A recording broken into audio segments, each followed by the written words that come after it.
Eh, Hoy que quiero ver el último modelo no lineal, quisiera como hacer un pequeño como recap de lo que son los modelos no lineales.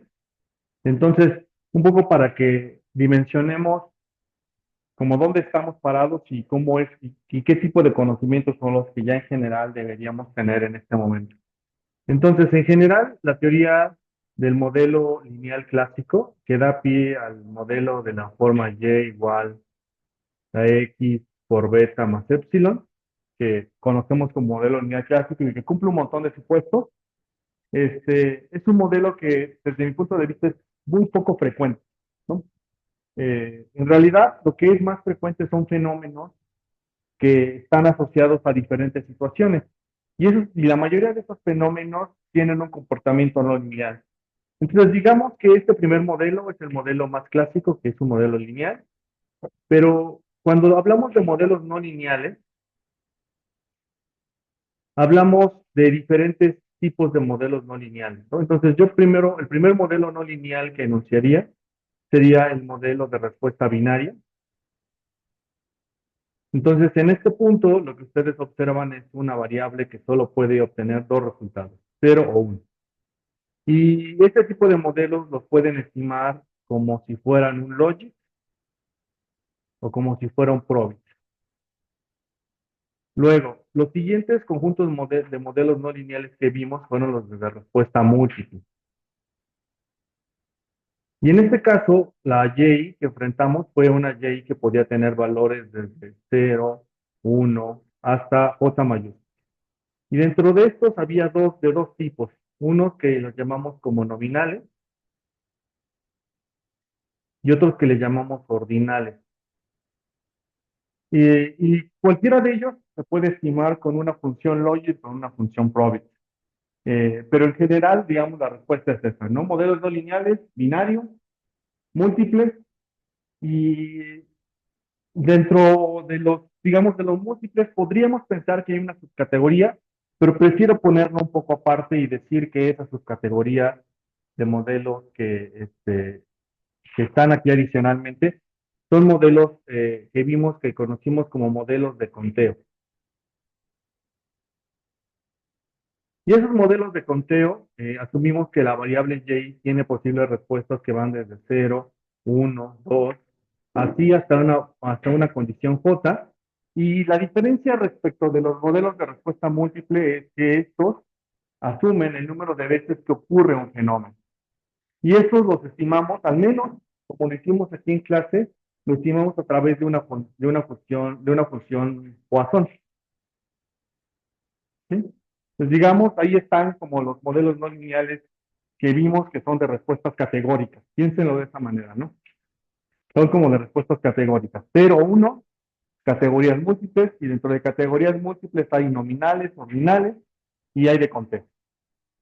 Y por último, en los que estoy parado en este momento, son los modelos truncados y censurados. Entonces, digamos, este sería el cuarto grupo de modelos que estoy viendo ahora, ¿no? Que son truncamiento y censura. Ahora, de aquí hay de dos tipos. Uno que le llamamos como truncamiento y el particular caso que vimos fue un truncamiento incidental. Y la censura que voy a ver hoy es una censura que le voy a llamar muy particular y que se conoce como censura del modelo de Tobit, el que voy a conversar, ¿vale? Ahora, ¿qué significa que el modelo tenga truncamiento incidental?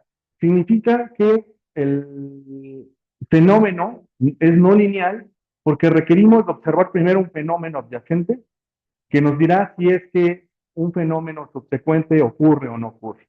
Piénsenlo, lo que quiero hacer es como resumirlo de esta manera. Entonces, déjenme cerrar aquí mi llave. Entonces, aquí está como todo lo que he visto hasta este momento de modelos no lineales. Ahora, quiero centrarme en los modelos que estoy viendo ahora, que son los de truncamiento, censura eh, y particularmente truncamiento incidental. Entonces, ¿qué significa hacer truncamiento incidental? Es la siguiente situación. Tenemos una decisión, que es decir, podemos observar o no observar un fenómeno. Si observo el fenómeno, Entonces digamos que le pongo un 1. Si no lo observo, entonces digamos que es un 0. Entonces es como un fenómeno del tipo binomial, ¿no? Es decir, si el fenómeno lo observo, le pongo un 1. Si no lo observo, es un 0. Ahora, si no lo observo, entonces ya aquí se acabó mi trabajo. Ya para esto, ya. Pero si observo el fenómeno, entonces digo que para esto el modelo que aplica es del tipo de una regresión, y igual a x por beta más epsilon. Es decir, eh, el truncamiento de la información lo puedo modelar. Eso es lo que estoy diciendo.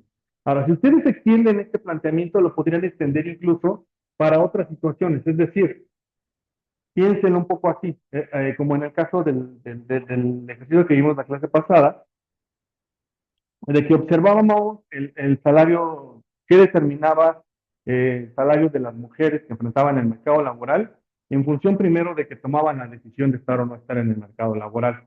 Ahora, eso fue pensar que la segunda ecuación, digamos, es una ecuación lineal, pero también podría ser que la segunda ecuación podría ser otro modelo no lineal. Es decir, primero tomamos una decisión de está o no está, y luego la siguiente ecuación puede ser un modelo de respuesta múltiple o un modelo de respuesta multinomial, nada lo impide. Y entonces esto da pie a un tema que es como árboles de decisión, ¿sí? Entonces digamos que lo siguiente, la extensión más inmediata que ustedes van a observar aquí es, por ejemplo, bueno, nada me impide que entonces yo tenga un 0, un 1, y para los que tengan un 1, tal vez también a su vez se pueden dividir en 0 y 1. Y así sucesivamente. ¿Sí? Abrirlos tantas veces yo quiero decir, por ejemplo, las mujeres están en el mercado laboral, no o sí. Si están en el mercado laboral, están a lo mejor en el sector servicios, no o sí. O están en una posición en la que a lo mejor son directivas, no o sí. ¿Sí? Entonces, digamos, o podríamos tener otras categorías, ¿no? Eh, bien, eso es en cuanto a truncamiento y lo pueden extender a lo que ustedes quieran. Ahora me voy a centrar en un caso muy particular, que es un caso de censura. El caso de censura es una situación en la que piensen como si observáramos una función de distribución de datos de esta manera y que por alguna razón no podemos observar, digamos, la cola superior derecha. Digamos, desde esta situación podría ser que a lo mejor estamos analizando la distribución, por ejemplo, de las edades a las que las personas acceden al mercado laboral, pero por alguna razón la encuesta no levanta información, por ejemplo, de personas mayores de 65 años, porque las encuestas asumen que las personas que son mayores de 65 años ya no están en el mercado laboral, ¿no? Eso es algo muy común. Es decir, las encuestas a veces deciden que ya no levantarán información respecto de una parte muy particular de la muestra porque se asume que esa ya no existe. Entonces, digamos que eso es como lo que observamos aquí. Tenemos censura de información. En el caso particular que vamos a ver hoy en clase, es un caso que lo podríamos también modelar, pensar así como una distribución, que no podemos observar una parte, pero quiero que partamos de una idea primero.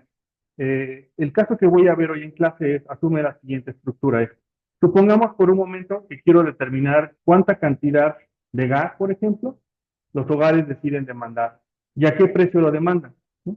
Entonces, por ejemplo, si el precio es muy alto, la cantidad que se demanda será muy poca. Si el precio es muy bajo, la cantidad que se demande será muy baja, que ya será muy alta. Eh, entonces, pero eso asume que todos los individuos en el mercado son capaces de responder a cualquier combinación de precios y cantidades posibles. Pero eso no es cierto, porque, por ejemplo, hay una cosa que es más o menos como de intuitiva, que es que hay ciertos productos que probablemente puede sustituir con productos inferiores. Por ejemplo, el gas per se no se consume para consumir gas. Se consume porque es un mecanismo que sirve para calentar o para cocinar. Y resulta ser que el gas tiene sustitutos inferiores. ¿Qué sustitutos inferiores son los más obvios? La leña, por ejemplo, ¿no? Entonces, puede resultar que haya ciertas combinaciones de precios y cantidades para las cuales no observamos a alguien que esté dispuesto a consumirlos. porque tiene un sustituto inferior. Entonces lo que tenemos es que a lo mejor la curva de demanda no es exactamente así, sino que está censurada. Digamos, hay un conjunto de personas que a lo mejor no importa el precio, incluso el precio, si el precio fuera cero no lo consumirían, porque a lo mejor hay una serie de factores que no puede cumplir incluso con el precio cero. Por ejemplo, ¿qué? La infraestructura básica de tener una estufa o un calentador a gas, ¿no? Entonces, hay un paso previo que no se cumple necesariamente con una estructura de mercado.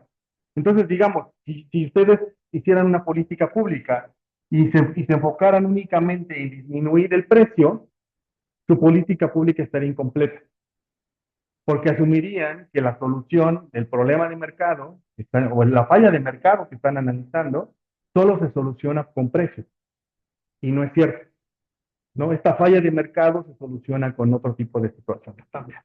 Entonces, asumamos por un momento que eso es lo que estamos enfrentando y eso es lo que quiero resolver. Entonces, a lo mejor la verdadera curva de demanda no es así, sino que a lo mejor tiene una pequeña parte, una estructura de la curva de demanda, que a lo mejor son por aquí unos puntos que están en la parte negativa de precios. ¿Y eso qué significa? Significa que a lo mejor este hogar lo tengo que subsidiar. Le tengo que dar no solamente ponerle gas bajo o precio bajo, sino que a lo mejor lo tengo que hacer una transferencia para que adquiera, digamos, la infraestructura básica y entonces pueda ser parte del mercado. Entonces, lo que voy a hacer con mi modelo de censura es tratar de hacer cómo corregiría esta curva de demanda condicional en que reconozco que hay un conjunto de individuos que están fuera del mercado. ¿Sí? Entonces, de eso se trata la censura. ¿Bien? Esto, lo planteando como ejemplo. Ahora, vayamos un poco a darle más formalidad a mi planteamiento. Bien, hasta aquí algunas. Bien, entonces, datos con censura. Entonces, este es el modelo que en general vamos a enfrentar. Bien. Por un lado, vamos a asumir que hay un modelo subyacente. Es decir, la variable de respuesta que yo quiero analizar será exactamente igual a cero si el modelo subyacente es menor a un umbral B. Este se parece un poco al modelo que vimos en la clase pasada del truncamiento. ¿Cuál es la diferencia? La diferencia es que este no es un truncamiento incidental. Acuérdense que el truncamiento incidental quiere decir que hay un fenómeno adyacente que describe que se observa o no se observa un fenómeno. Y en este caso no hay un fenómeno adyacente, es el mismo comportamiento de la variable que queremos explicar, la que nos dice que está incompleta. En el caso que yo les planteo, digamos, la cantidad de gas que las personas consumen está incompleta. Hay una parte que no podemos observar. Por eso a esta le puse cero. Entonces, a priori, en realidad, a lo mejor estos hogares que yo veo que consumen cero de un producto, en realidad no es que de verdad quieren consumir cero, sino simplemente, dadas una serie de condiciones, no pueden consumir otra cantidad distinta de cero. Entonces, este es el modelo, digamos, tendremos una parte, por eso es un modelo no lineal, porque una parte del modelo es una ecuación lineal, es una y, y otra parte del modelo será cero simplemente. ¿Sí? Es como tener una regresión partida. Una regresión vale cero y la otra regresión vale una ecuación de regresión. Ahora, entonces, en este punto, lo que está ocurriendo es que el modelo que nosotros conocemos como modelo de regresión, este modelo ya no es cierto.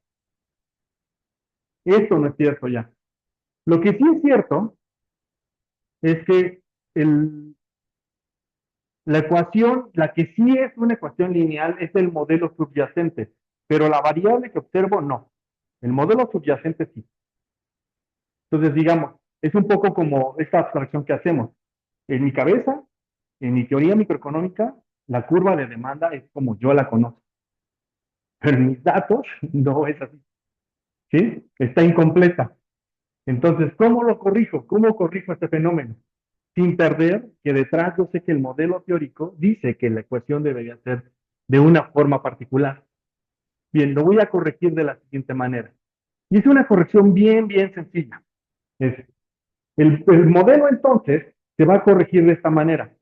Va a tener una parte que va a ser el modelo lineal convencional, que va a ser esta parte que está aquí, digamos. Este es el modelo lineal convencional. Y una parte que va a estar asociada a un sigma por lambda i. Y este sigma lambda i va a cuantificar cuánto afecta la censura de los datos en el modelo lineal. Si la censura existe, entonces este sigma será, este lambda i, perdón, será distinto del cero. Si la censura no existe, entonces todo este conjunto, todo este último factor será cero. ¿Sí? Eso es lo que significa. Ahora, ¿qué significa la primera parte de la ecuación? Esta primera parte de la ecuación es la probabilidad de que justamente, digamos, estoy partiendo el fenómeno en dos tramos. La primera parte del fenómeno es la probabilidad de que la variable que observe tome el valor de cero, y la segunda parte de la ecuación es como la parte del fenómeno que se comporta como un modelo lineal. Entonces, la primera parte es la probabilidad de que observe yo que y es igual a cero. Eso es lo que yo podría decir que es este tramo. Esto es lo que cuantifica que y sea igual a cero. Y esto de que y igual sea igual a x por beta más epsilon. Eso es lo que estoy haciendo, ¿sí? No parece nada complicado en este punto, pero, ¿sí? ¿Dudas hasta este punto? Bien, buenísimo. Ahora, entonces, ¿cómo es lambda i? Aquí les pongo un poco la descripción de lambda i. No voy a abundar mucho en esta, lo hicimos un poco en la clase pasada, lo voy a dejar aquí nada más anotado. Pero en general lo que quiero que noten es esto. Es que entonces tenemos dos tipos de efectos marginales, y esto es un poco como la historia que quiero que consideremos.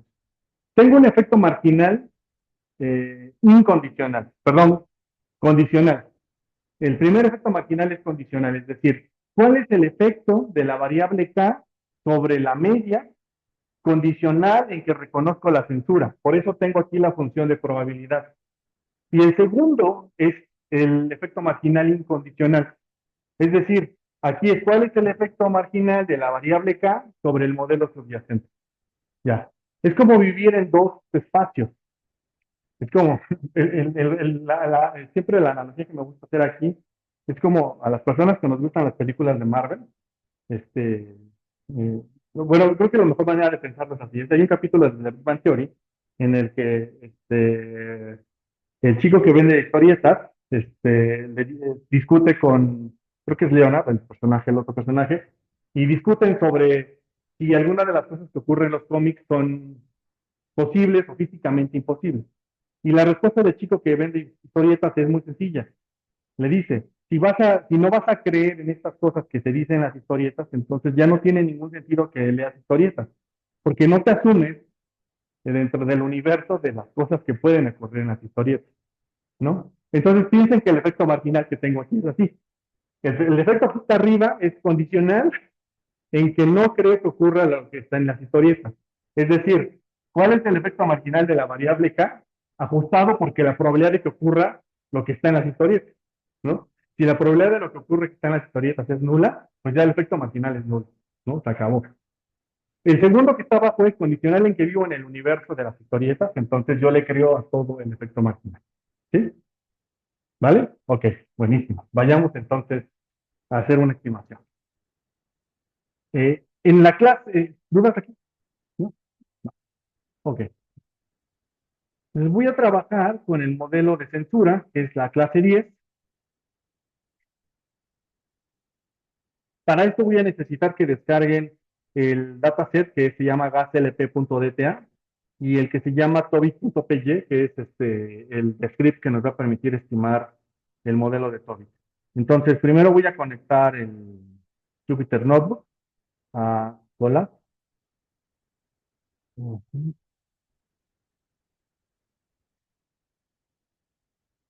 Listo. Y voy a descargar el dataset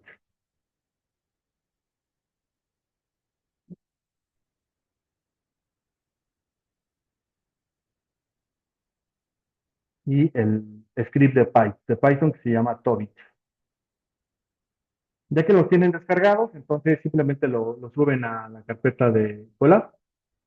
Lo voy a hacer ahora. Aquí está.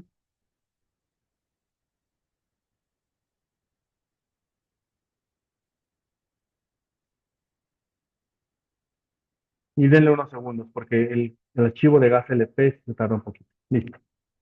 Ya está. Bien, ¿hasta aquí alguna duda? ¿Vamos bien? ¿Sí? Ok, bien. Entonces, ¿qué es lo que voy a hacer? Esto es lo que quiero que estimemos. Entonces, tengo datos de consumo de gas LP y la pregunta que quiero responder es esto. ¿Cuánto gas LP consumen los hogares en México? ¿Tiene sustitutos? ¿Sí? Es decir, lo que quiero hacer es una estimación de la demanda de consumo de gas LP. ¿Sí? Y quiero evaluar si de verdad tiene sustitutos. ¿Cuál sería el sustituto que ustedes piensan que podrá ser viable de gas LP, por ejemplo? Sí, pero es piénsalo desde el lado de políticas públicas. ¿Te gustaría a ti que los hogares consumieran leña y carbón? No. Entonces vamos a asumir que ese es un fenómeno que no queremos, no deseable. Pues digamos que es un sustituto inferior. Ya, eso lo vamos a quitar y eso lo vamos a modelar con la parte de censura, es lo que les decía yo. Estos hogares que consumen cero en gas LP, es muy probable que lo que estén consumiendo, bueno, y quitando que no consuman gas natural, es muy probable que lo que estén consumiendo sea algún tipo de cosa como leña o carbón, ¿no? Pero eso es algo no deseable, ¿no? En términos de política pública, por muchas razones. Hay una cosa muy sencilla que espero que lo hayan pensado así, pero en México hay una prevalencia muy alta de que las mujeres se enfermen de cáncer de pulmón y es una cosa que está relacionada hasta donde se tiene evidencia de la forma en la que las mujeres tradicionalmente han cocinado, que es con leña y carbón, ¿no? Entonces, si ustedes tienen por ahí un político que les ha dicho que es una buena idea tener una estufa de leña y carbón, pregúntense si tiene sentido lo que plantean, ¿no? Digo, por alguien muy famoso que anda por ahí en la política. Este, bien, y luego, entonces, ¿quién sí sería el sustituto? Tal vez el gas natural, ¿no? Entonces, eso es lo que quiero evaluar. Entonces, vamos a importar las bibliotecas. Entonces, voy a importar Panda, voy a importar StatModel, NumPy, Matplotlib y Tobit, que es justamente el script que acabo de subir. Y de Tobit voy a importar todas las funciones que tiene Tobit. Luego voy a apagar los warnings y voy a importar el dataset. Y el dataset se ve de esta manera. Entonces, el dataset de dónde proviene, si quieren, digamos, no lo naveguen, mejor naveguemos aquí la descripción que tengo aquí abajo. Ese dataset se generó con la Encuesta Nacional de Ingresos y Gastos de los Hogares de la ENIC de 2016. Entonces, si ustedes tienen ganas del ejercicio, lo podrían actualizar a la ENIC de 2022, o si se esperan a junio, a la de 2024, este, que ya sale en junio, por cierto, o mayo, tal vez. Ya no me acuerdo exactamente la fecha. Entonces, ¿qué es lo que información es la que tienen aquí? Tienen el folio de la vivienda, que es un folio que tiene características relacionadas con la ubicación geográfica del hogar. Entonces, los primeros dos dígitos, cuando ustedes analicen ese identificador, los primeros dos dígitos, por ejemplo, este que está aquí, el 04, los primeros dos dígitos son el estado. Entonces, este es el estado 08. Luego, los siguientes cinco dígitos es el municipio. Entonces, dentro del estado 08, el municipio 0175 y los últimos dígitos son simplemente identificadores perdón, los siguientes tres dígitos son del municipio y los últimos son de la localidad donde se ubica el hogar. ¿Sí? Entonces podrían tener digamos, si ustedes analizan esta información, podrían tener más o menos, si ustedes conocen los datos de donde viven, podrían identificar más o menos como qué tipo de hogar es el que se encuestó en su localidad. Eh, Bien, tiene otro indicador que es el factor de expansión. Si ustedes no han utilizado encuestas, seguramente no han escuchado el factor de expansión, pero si sí lo han utilizado, seguramente saben qué es. El factor de expansión es el ponderador que se le asigna a cada uno de los individuos en la tabla, que identifica cuánto pesa en la población total. ¿Sí? Entonces, por ejemplo, vamos a buscar un factor de expansión. Mire, que está aquí. El que está justamente en la línea cero, dice que es un hogar que está ubicado en el estado 02, que debe ser Baja California, en el municipio 028, no me acuerdo cuál es el municipio, pero bueno, y está justamente bueno, aquí están los datos, ¿no? Entidades Baja California, por ejemplo, tiene un factor de expansión de 544. Eso significa que ese hogar, ese renglón, equivale a 544 hogares en el país.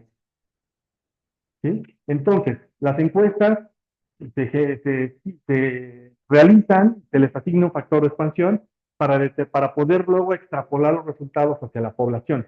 Entonces, luego, por ejemplo, otro caso que podríamos ver, la línea 4.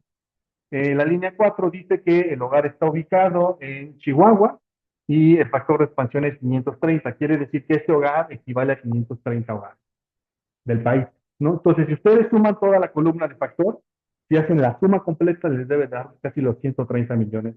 Bueno, en este momento no, eran como 115 millones no, los 30 millones de hogares, perdón, que hay en el país. Este, bien. ¿Dudas? Ok. Bien, entonces este es el dataset que vamos a utilizar. Tiene algunas características, como por ejemplo el número total de integrantes que tiene el hogar.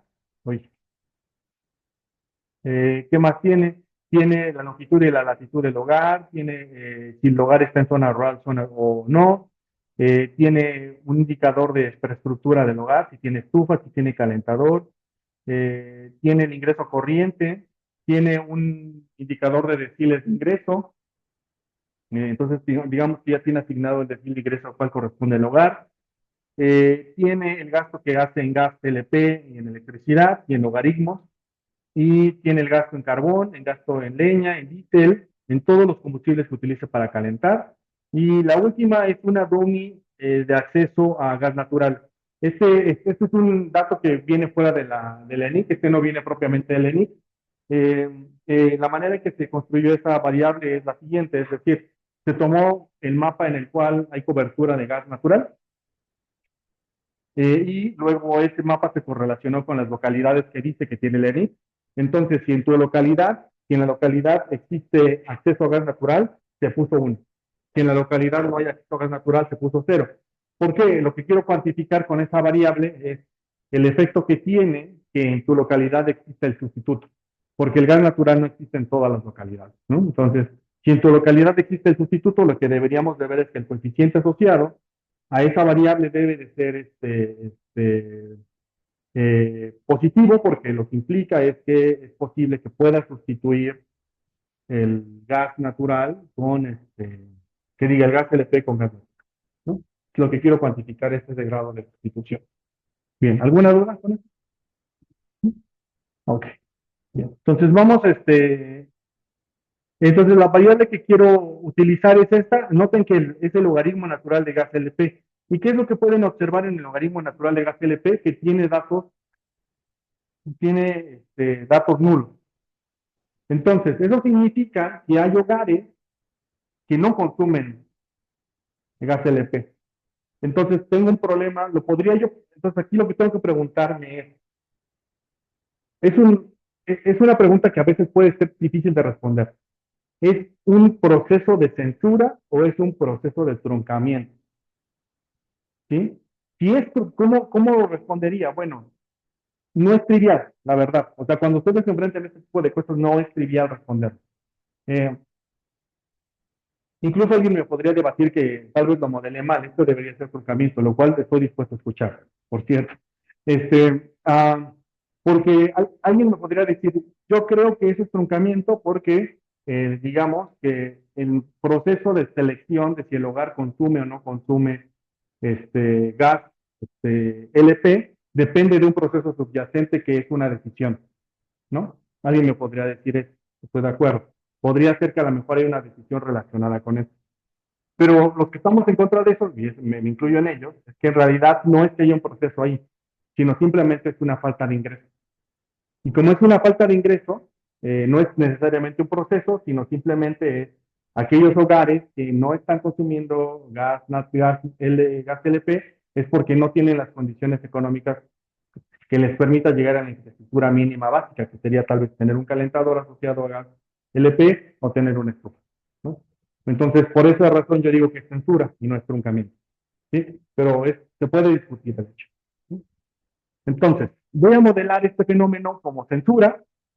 Lo que voy a hacer entonces es primero hacer un llenado de los que son NA y ponerle 0. ¿Por qué? Porque la función de Tobit, o el modelo de Tobit, que es el que estamos utilizando, Bueno, es una pequeña cosa que suelo decirles. Este modelo de censura se conoce como TOBID en la literatura, ¿no? Entonces, cuando ustedes vean en un paper que dice que modeló el fenómeno como un modelo de TOBID, es un modelo de censura, que es justamente este que estoy viendo. Eh, entonces, lo que estoy haciendo es rellenar los NAs con ceros.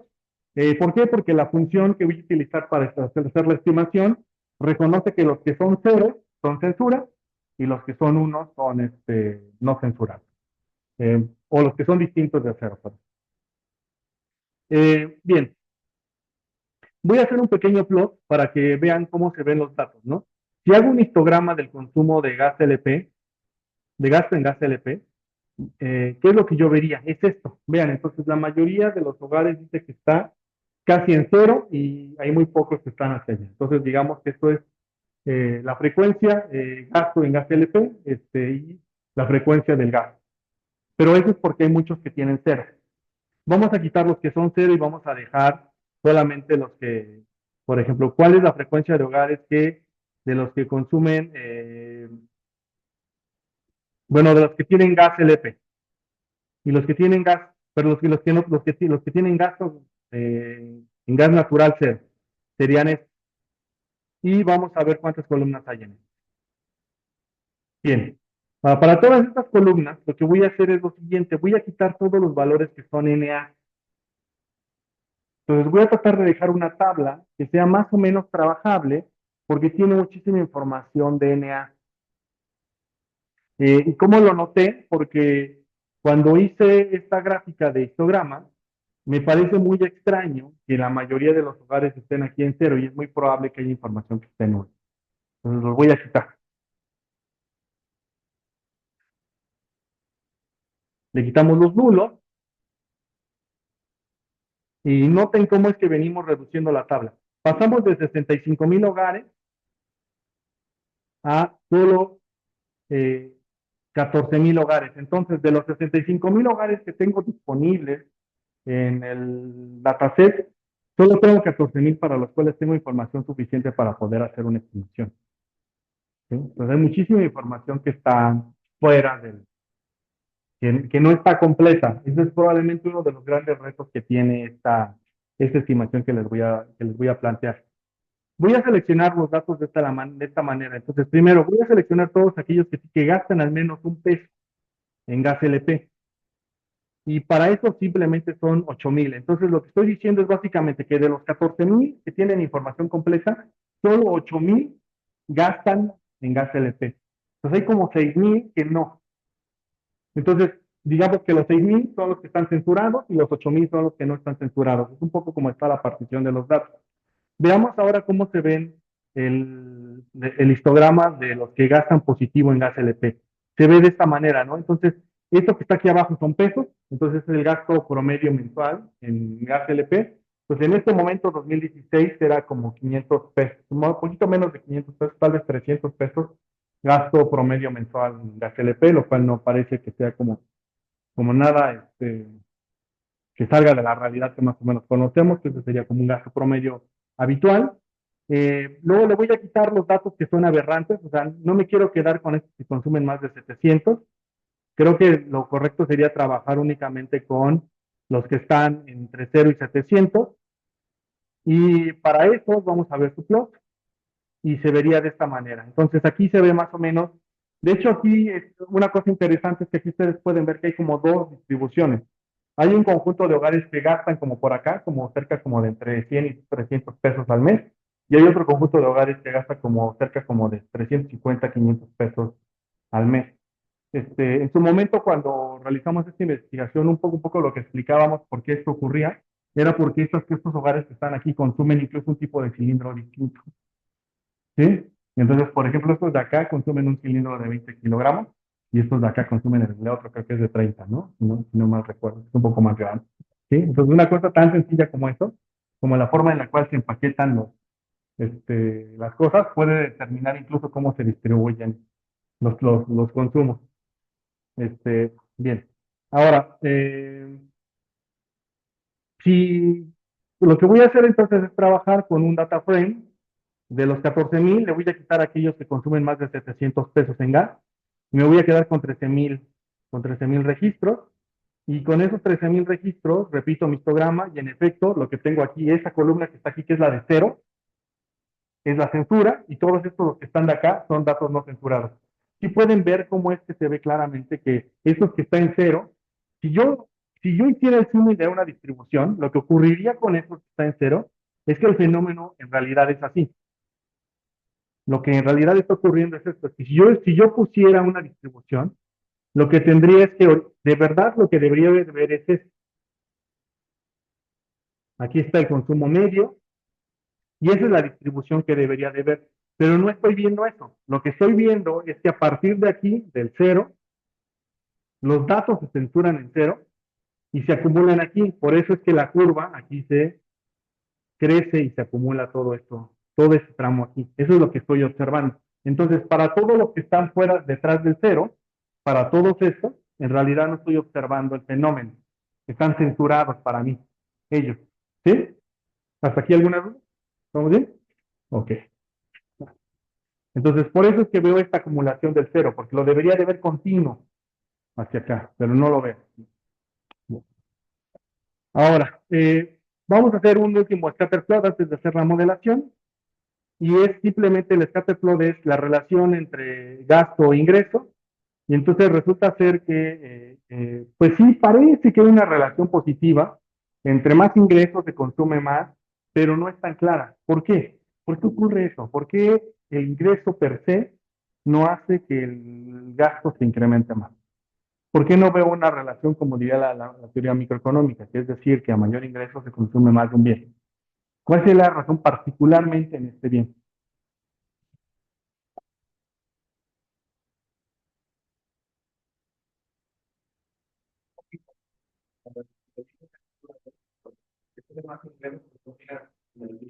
Tiene que ver con esta realidad, como es decir, como, es decir, podría yo ser Mr. Slim, pero solo hago 3 comidas al día, ¿no? Solo tengo que cocinar 3 veces al día, ¿no? O me baño una vez al día, ¿no? O bueno, salvo quizás excéntrico, pero eso sería como, pues es el punto, ¿no? Es decir, entonces el ingreso per se no parece ser un determinante de los consumos mayores. En realidad lo que ocurre es que el ingreso es una variable que solamente sirve para modelar los consumos bajos, porque los consumos bajos sí dependen muchísimo del ingreso y los consumos altos no tanto. Por eso es que se ve que aquí ya se ve como muy plano, cuando ahí tienes mucho ingreso, y cuando tienes poco ingreso, en realidad no se ve. ¿Sabe? No se ve muy acumulado el dataset. Veamos un gráfico más, que es, por ejemplo, eh, este es para el caso de el data frame, cuando solamente son consumos positivos y se mantiene la relación. Y por último, con el total de integrantes. Veamos si es que el total de integrantes. Si el total de integrantes es fino, y eso es justamente lo que estamos diciendo, que es decir, entre más integrantes hay en la familia, pues consumimos más gas LP, ¿no? Y menos integrantes, pues menos gas. Pues sí, eso es un poco la idea de esto. Ahora sí, vayamos a hacer el análisis de regresión. Antes de eso, ¿alguna duda? ¿Vamos bien con esto? Ok. Bien, entonces voy a generar una variable que le voy a llamar censura. Esta variable que va a estar en el data frame 3 eh, va a ser una variable que va a tomar el valor de cero y va a cuando el consumo en gas LP sea cero y uno cuando sea distinto de cero el consumo en gas LP. Entonces, lo que voy a hacer con esa variable es una variable indicadora, que es la que le voy a pasar al script de Toby, o al script de Python que es de Toby, y de esa manera va a poder distinguir cuando yo digo que la observación está censurada. Una de las cosas que también a lo mejor pueden pensar es que a lo mejor la censura no solamente puede estar en los extremos. Puede ser que a lo mejor cuando uno esté analizando un fenómeno, esta censura, por ejemplo, está en el extremo inferior, en el extremo izquierdo, en el cero. Pero alguien más me podría decir, bueno, pero ¿qué pasa si cuando yo analizo mi fenómeno, digamos, por un momento que lo que me enfrento es a lo siguiente, hago un gráfico de la distribución y yo me gustaría ver algo así, pero no observo algo así, sino lo que observo es que hay una parte de los datos que a lo mejor que están aquí en medio, que no puedo observar. Es decir, la censura está justo en medio, ¿no? Eso también es posible. También es posible que la censura esté del lado derecho, o que incluso tenga censura, digamos, en ambos. en ambos lados de la distribución. Y es más común de lo que se pueden imaginar. Por ejemplo, es lo que les decía, las encuestas a veces deciden preguntar a un tipo de población en específico. Por ejemplo, las encuestas laborales no preguntan sobre el trabajo infantil. ¿Por qué? Porque asumen que ese no es un trabajo que debería estar legal, ¿no? Y no preguntan sobre el trabajo de los adultos mayores porque ¿qué? Asumen que no hay personas adultas mayores que están trabajando, pero en realidad sí hay. Es una buena pregunta. Es una buena pregunta. Podría ser truncamiento tal, en realidad. Sí, tiendo a pensar que es más truncamiento que censura. Tienes razón, tienes razón. Sí, deja de pensar un mejor ejemplo. Ya me acabaste mi ejemplo. Gracias. Nada, no es cierto. Ok, vale. ¿Dudas? ¿Comentarios? Bien. Ok, entonces, ya que una vez que definimos la variable de censura, esa la vamos a ver aquí al final. Aquí está la variable de censura. Entonces, solo tendrá el valor de -1 cuando digamos estos son los casos que no son censurados y 1 y 0 cuando sea no, perdón, 0 cuando no sea censura y -1 cuando sea censura. Perdón, así es como está definido. Mil disculpas, ahí lo interpreté mal. Bien, ahora, vamos entonces, una vez que ya tengo la variable censurada, esta la voy a llamar cen y la voy a tomar simplemente, vamos a ver cuántos datos voy a tener censurados. Entonces, lo que está aquí es la proporción. Entonces, va a ser 0, el 61% de mis datos no está censurado, y -1, el 38% de mis datos está censurado. ¿Sí? Eso es lo que estoy diciendo aquí. Bien, ahora vamos a estimar el modelo. Entonces voy a definir las variables. Tienes mi variable dependiente, el consumo de gas LP, y está en logaritmos. Entonces un poco lo que quiero hacer es esto. Quiero estimar un modelo en el cual voy a estimar que el logaritmo natural del gasto en gas LP en función de una constante más el logaritmo natural del ingreso más el logaritmo natural del precio, más una variable DOMI, bueno, aquí me faltó un beta 1, aquí me faltó un beta 2, más una DOMI una DOMI de acceso. Eso es en general como lo que quiero hacer. Entonces, estos betas, por ejemplo, el beta 1, que es el logaritmo natural del ingreso, se puede interpretar como una elasticidad, la elasticidad del ingreso. Es decir, cuánto de ingreso incrementa el consumo de gas LP y el beta asociado al precio, o es la elasticidad precio de la demanda de consumo de gas LP, ¿no? Eso es lo que voy a hacer en mi modelación. Entonces, aquí tengo el logaritmo natural del ingreso corriente, el logaritmo natural al cuadrado del ingreso corriente, porque quiero saber si es que hay una relación no lineal. Porque la hipótesis que tenemos, de lo que vimos, es que, por ejemplo, hay un ingreso a partir del cual el consumo en realidad ya no crece, sino simplemente se detiene. Entonces, si de verdad existe el fenómeno no lineal, lo que vamos a ver es que la primera beta asociada al ingreso corriente debería ser positiva y la segunda beta debería ser negativa, el ingreso corriente cuadrado, para que tener esta forma no lineal. El total de integrantes ya vimos que es un factor que puede explicar el consumo. El logaritmo del precio del gas LP, que es justamente mi estimación de la demanda, es para estimar la elasticidad-precio, y una DOMI que es de acceso a gas natural, que eso es justamente lo que voy a estimar. Una vez que los defino, mis variables, entonces voy a ejecutar mi modelo TOBI, y aquí está mi estimación de modelo TOBIT. Bueno, aquí está, se generó la estimación. Ustedes, estas son todas las cosas que le pueden preguntar a la función TOBIT. Acuérdense con la función dir, podemos preguntarle cosas a una clase. Entonces, por ejemplo, lo que le voy a preguntar ahorita es por los coeficientes. Entonces, aquí están los coeficientes. Entonces, todo lo que se llame coef son los coeficientes. Entonces, le voy a poner que me muestre los coeficientes. Y aquí están los coeficientes. Entonces, aquí tengo el primer coeficiente es asociado al ingreso, el segundo es al ingreso cuadrado, entonces sí tengo esta relación no lineal, positivo y negativo. Y luego tengo el efecto que tienen los integrantes y luego la elasticidad precio de la demanda, -7. Quiere decir que cada vez que yo incremento un peso, el precio del gas LP, el consumo de gas LP se cae, pero más que proporcionalmente, 7 veces más que proporcionalmente.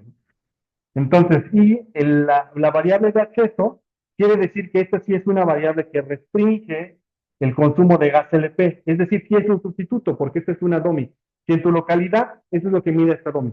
Si en tu localidad hay acceso a gas natural, eh, tu consumo de gas LP es menor. ¿Por qué? Porque si tú percibes que hay un efecto precio en el consumo de gas LP o de calidad, puedes ir a gas natural, porque tienes acceso en tu localidad. Entonces, por eso es negativo. Eso es algo bueno, al menos para nosotros. Bien, el sigma, que es justamente cuantificaría la relación que guardan en la censura, o sea, si es que la censura existe o no, es de 4.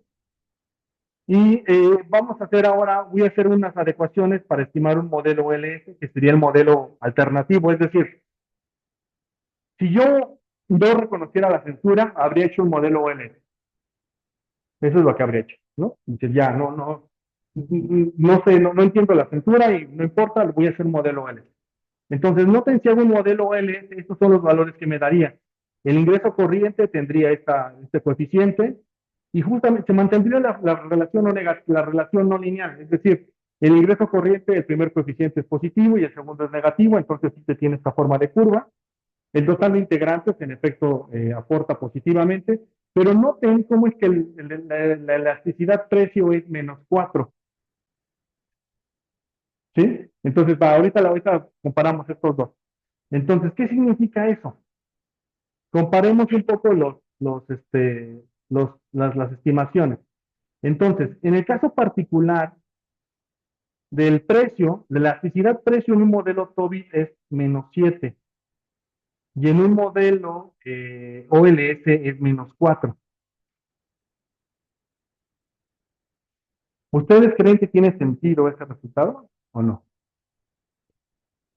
Son dos modelos. El modelo que está aquí abajo es un OLS que no reconoce la censura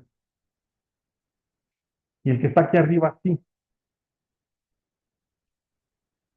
Lo que está diciendo, a mí al menos me parece que tiene sentido esto, digo, un trabajo más amplio de este es una tesis que está en el CIDE de alguien que se tituló con un trabajo así, pero luego les mando la referencia, pero a grosso modo, uno de los primeros resultados que hay aquí es que ah, si no reconociéramos la censura, podríamos decir que la elasticidad precio de la demanda es -4.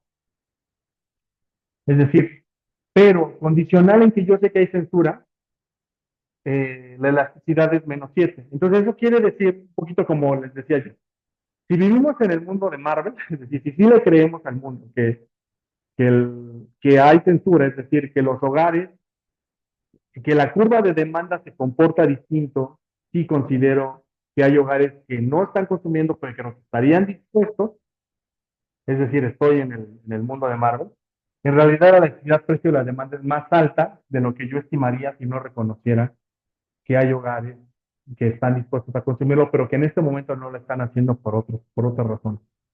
Entonces, si yo hiciera políticas públicas, ¿cuál es la necesidad que me debería de preocupar? Aquello, ¿sí? Porque esa es la verdadera elasticidad, ese es el verdadero mercado. O sea, una vez que las personas consumen gas LP, ¿cómo hago que las personas se mantengan consumiendo gas LP? Tengo que hacer política pública sobre el de arriba. Porque si lo hago por el de abajo, estoy asumiendo que en realidad la elasticidad de precio es más baja de lo que en realidad es. Sí,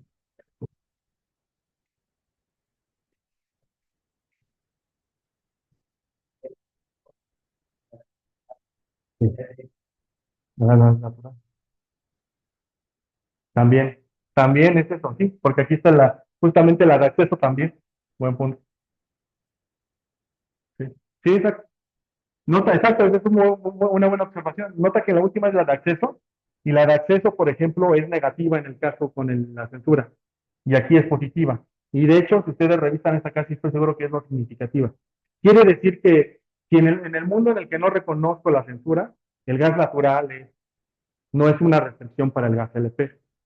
Pero en el mundo en el que yo reconozco que sí hay censura, es decir, que el fenómeno no se puede modelar como un modelo lineal, pero resulta ser que el gas natural sí es un factor restrictivo para el consumo de gas LP. ¿Sí? ¿Vale? Entonces, digamos, un poco pensar de política pública, ¿no? Porque el objetivo de ese trabajo era un objetivo de política pública, no era otra cosa. Por eso tienes que hacerlo, hacer ese planteamiento, ¿vale? Bien, ¿dudas? ¿Comentarios?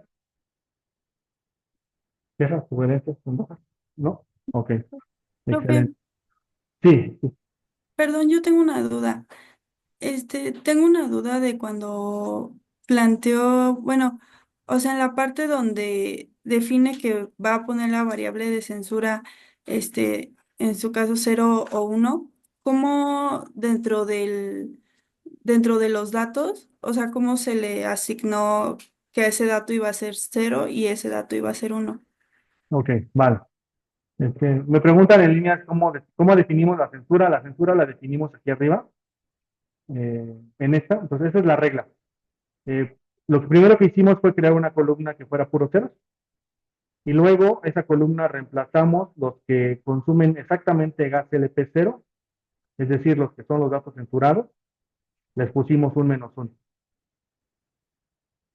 Esa es la manera en que los distinguimos. Entonces, si el hogar consume exactamente cero de gas LP, es decir, está censurado, es menos uno y los no censurados son cero. Ah, ok, muchas gracias, profe. Vale. Bien, ¿más dudas? ¿Comentarios? Ok, bien, yo creo que aquí le vamos a dejar por hoy. No pensé